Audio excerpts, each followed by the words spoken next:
I want to also have a platform to highlight other founders who are in the trenches as well, who are staring into the abyss, who are eating glass and working through the challenges, and highlight some of the drama, some of the fires, and just overall some of the shit that you have to deal with as a founder.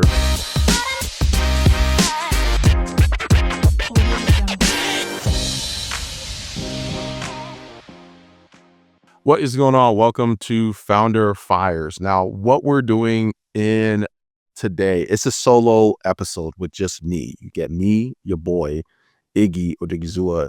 I want to essentially just walk you through why we are launching Founder Fires and where like the transition from the boardroom to Founder Fires is. I want to essentially have Founder Fires as really a platform to be able to share stories, share lessons, share insights, share everything that I'm learning and that my team is learning as we build our company and turn it into a unicorn, right? So first we want to get to 100 million valuation, and we want to build $1 billion organization. So how do we go about doing that? What are we learning as we're on our journey? And then I want to also have a platform to highlight other founders who are in the trenches as well, who are staring into the abyss, who are eating glass and working through the challenges, and highlight some of the drama, some of the fires, and just overall some of the shit that you have to deal with as a founder. So that for those of you guys who are either in your journey as a founder, this could be an opportunity to just learn, be inspired, and hear other stories. Or for those of you guys who are considering starting your entrepreneurship journey or starting your venture, you can kind of use this as a platform to learn and hear what you can expect as an unfiltered medium to get insights into the game of being a founder, right? Into the game of bootstrapping a business and finding talent and managing expectations, managing a team, managing product, managing your services, managing clients and marketing and sales and all those different things that comes in it, but also the challenges and the hardships. So I want to go through three main things that we'll be diving into in Founder Fires. It's gonna be like your identity. Who do you need to become to go to where you want to be? Who do you need to become to be able to be someone worthy of success and worthy of the responsibilities that comes with that, to be a good steward of the success and the resources that you're entrusted with? And then resilience. How's your resilience going to be tested on a day-to-day basis? Resilience is so important. The ability to be able to endure hardships and keep your head in all situations. And so for me, as I dive into identity, a lot of the things that I get from identity that helps me keep myself grounded comes from God. It comes from faith. It comes from studying different Bible characters and studying different founders and entrepreneurs. So I want to be able to talk about some of those things and dive into some of those principles that I'm learning from that. And then the resilience side, like it's your attitude, it's your perspective, your ability to be resilient is largely impacted by your conviction in what you are doing and what you're called to do, and how you view hardships. If you have two different people going through the same difficult situation, one person only sees how difficult it is and how challenging it is, and they talk about the difficulty day in and day out. And the other person, they're going through the same situation, the same hardship.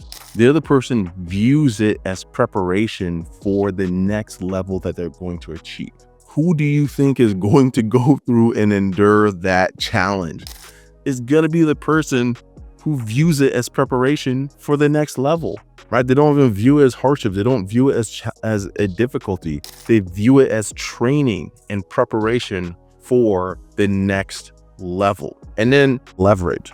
So I want to dive into identity. I want to talk about resilience. How's our resilience being tested on a day-to-day basis?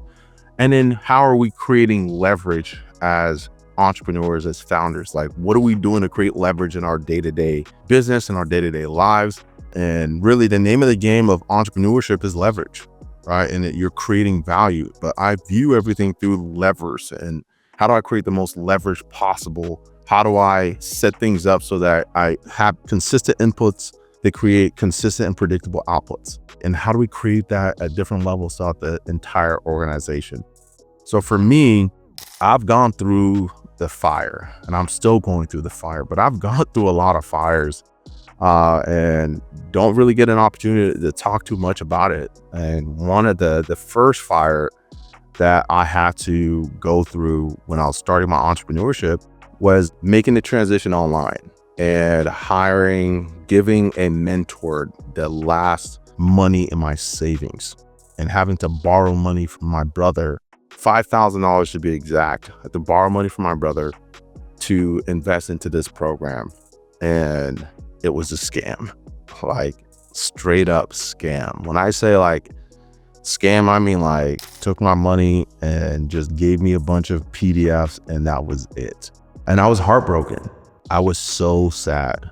I cried. In fact, I think I recorded a video of me just so upset, and how upset I was like, man, I cannot believe that there are people that are doing this.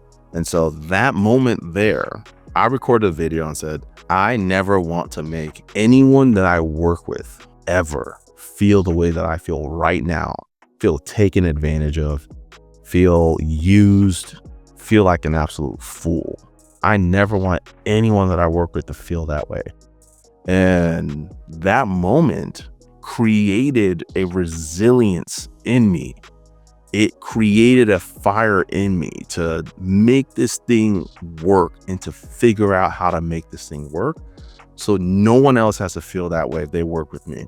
And I sat down, I was like, if there are people like this out there right now, then I have to figure out how to make this thing work, because I eventually want to teach others how to make this thing work so that they don't have to worry about working with someone that's just going to take advantage of them and not care. So that was like the first experience that I went through, working with a mentor, putting my hard-earned money into a mentor in the online space and it not working out. So I can look back on it now, but I'm so grateful for that experience because it taught me who I want to become as an entrepreneur in this space. I want to be someone that if somebody gives me money, if they buy a product or service, anything with my name on it, if they do business with me, that they're going to be taken care of. If something goes wrong, I'm going to go out of my way to make it right.